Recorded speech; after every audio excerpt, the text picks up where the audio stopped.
indikator wajib yang memang harus wajib ini, mohon maaf. Nah, yang wajib ini kan memang dilaksanakan oleh desa. Jadi selain ini ada indikator tambahan yang digunakan untuk menentukan kriteria kinerja sehingga akan mendapatkan alokasi kinerja. Jadi ada 4 indikator tambahan. Salah satunya adalah pengelolaan keuangan desa, kemudian yang kedua pengelolaan dana desa, yang ketiga capaian keluaran dana desa, dan yang keempat capaian hasil pembangunan desa. Indikatornya sama dengan indikator wajib tadi, tapi yang membedakan adalah kita bahas satu persatu. Ada yang membedakan keterkaitan indikator wajib dan indikator tambahan dalam pengelolaan keuangan desa. Jadi sesuai dengan PMK 201 sangat dijelaskan keterkaitan dengan indikator tambahan bagi desa yang nanti akan mendapatkan alokasi kinerja. Itu ada di pasal 9 ayat 9, nanti teman-teman bisa baca di situ. Jadi apa saja sih yang menjadi indikator untuk pengelolaan keuangan desa untuk indikator tambahan? Yang pertama adalah keterkaitan dengan penetapan Perdes APBDes 2022. Apakah tepat waktu ataukah bagaimana, ini nanti ada laporannya. Kemudian yang kedua, keberadaan Perdes mengenai RPJMDes 2021 ada atau tidak, keberadaan Perdes mengenai RKPDes 2022, keberadaan dokumen rencana anggaran kas desa tahun 2022. Jadi memang setiap desa harus mempunyai rencana anggaran kas desa atau biasa kita menyebutnya RAK sebagai dasar pelaksanaan setelah APBDes disusun. Kemudian yang kelima adalah alokasi belanja siltap kades, perangkat desa dan tunjangan BPD beserta operasional BPD itu tidak melebihi 30% dari belanja APBDes 2021. Jadi kalau alokasi wajib tadi, pengelolaan keuangan desa yang digunakan sebagai dasar penghitungan adalah pengelolaan keuangan desa di tahun 2021, sedangkan untuk tambahan regulasi-regulasi yang mengatur adalah yang digunakan di tahun 2022. Jadi memang ada perbedaan yang mendasar. Kemudian selanjutnya ketersediaan infografis atau media informasi lainnya tentang APBDes 2021. Kenapa ini dijadikan sebagai salah satu indikator? Karena memang untuk memberikan transparansi bagi masyarakat tentang APBDes yang ada di desa. Jadi memang secara langsung ini sudah kita dampingi desa setiap tahun anggaran pasti juga membuat infografis yang dipasang di lokasi-lokasi tertentu yang mudah dijangkau oleh masyarakat, dan itu kita laporkan baik melalui SID maupun laporan kita yang ada di Monef Dana Desa ataupun di laporan laporan kita di laporan bulanan.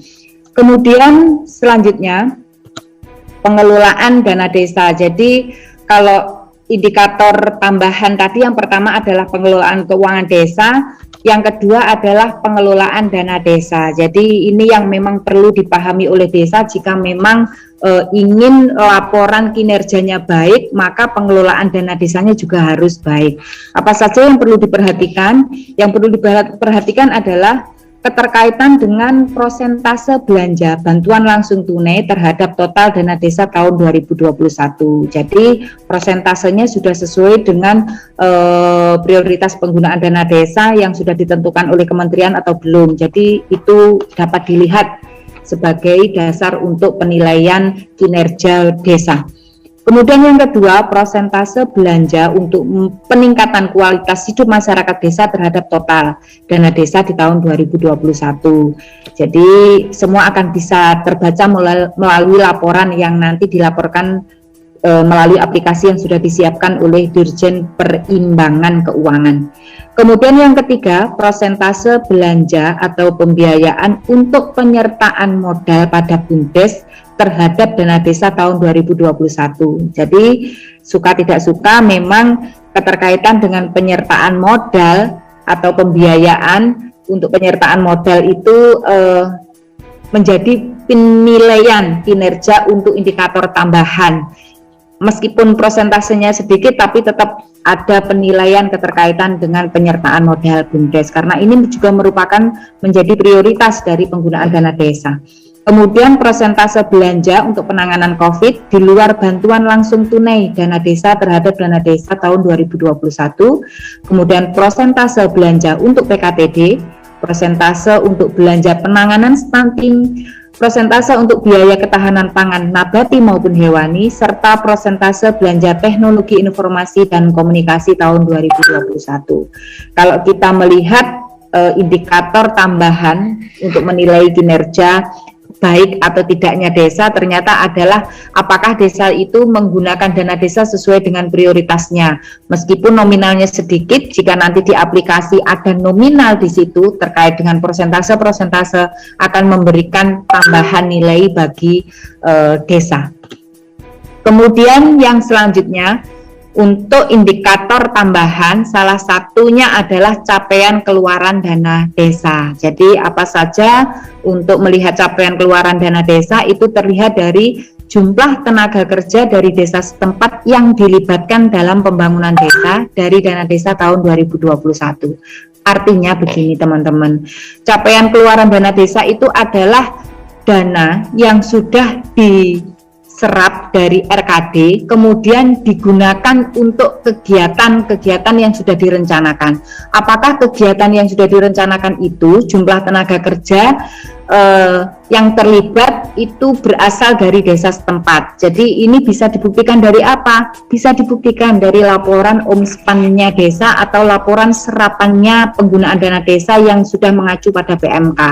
Jadi setiap desa pasti membuat serapan ini di semester 1 dan semester 2 ataupun melalui serapan sesuai dengan tahapan penyaluran dana desa 40-40-20 atau 60-40 sesuai untuk desa mandiri. Kemudian yang kedua adalah jumlah keluarga penerima manfaat BLT dana desa tahun 2021. Jadi keluaran dana desa yang sudah dikeluarkan dari RKD itu apakah memang jumlah sesuai dengan jumlah keluarga penerima manfaat BLT dana desa di tahun 2021. Teman-teman, keterkaitan dengan ini, dengan capaian keluaran, nanti teman-teman bisa melihat tetap di pasal 9, nanti teman-teman bisa lihat di ayat 9 juga, ada di poin C. Jadi monggo nanti dipahami bersama keterkaitan dengan capaian keluaran dana desanya, digunakan untuk apa saja. Selanjutnya yang terakhir adalah untuk capaian hasil pembangunan desa. Nah ini penilaian tambahan, indikator tambahan apa saja yang digunakan untuk melihat capaian hasil pembangunan desa. Sesuai dengan PMK, ada di pasal 9, ayat 9, itu disebutkan bahwa capaian hasil pembangunan desa itu keterkaitan dengan ketersediaan produk inovasi desa tahun 2021. Ada tidak? Ini akan menjadi penilaian juga, penilaian tambahan.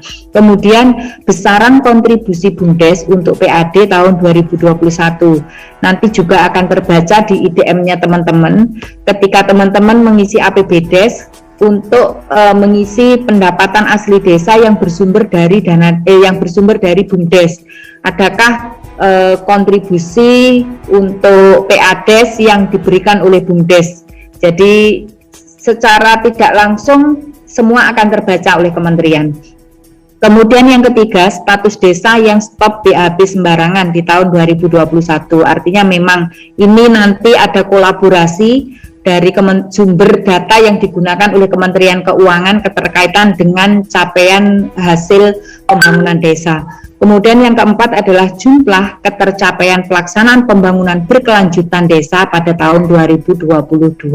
Jadi suka tidak suka, siap tidak siap, semua ternyata terbaca. Jadi ada aplikasinya dan itu semua ranahnya kabupaten dan kota untuk mengisi aplikasi yang sudah ditentukan oleh Kementerian Perimbangan Keuangan.